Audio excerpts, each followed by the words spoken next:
Для прекращения либо привлечения меня к... Құқық қорғаушы Бақытжан Төреғожина мен ғалым Ағелеевке Алматы әкімдігі саяси қуғын-сүргінге жол жоқ дейтін тақырыпта митинг өткізуге рұқсат берді.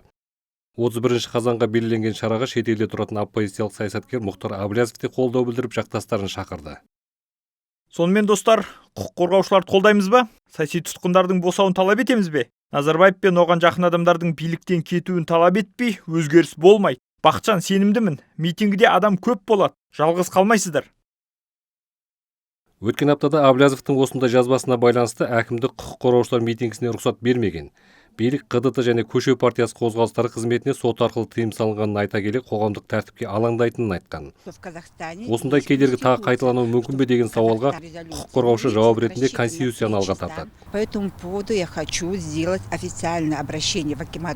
Бұл жөнінде Алматы әкімдігіне Қазақстанда конституция бар екенін, әр адамның құқығы тең екенін ресми түрде ескертем. Бұл митингіге рұқсат берілген, сондықтан оған әркімнің де қатысуына немесе саяси қуғынға түскендерге қолдау көрсетуіне болады. Біз әкімдікпен келісілген тақырып бойынша оларға микрофон бере аламыз. Они могут выступить.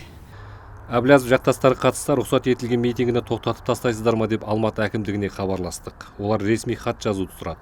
Ал құқық қорғаушы Ерлан Қалиевтің сөзінше, заңда азаматтардың саяси көзқарасы үшін митингіге қатысуға тыйым салынбаған. Алайда сот экстремистік деп таныған ұйымның ұраны айтылып, атрибуты көрсетілсе, билік жиынды үзіп тастауы мүмкін. Если кто-то, допустим, из сегодняшних сторонников...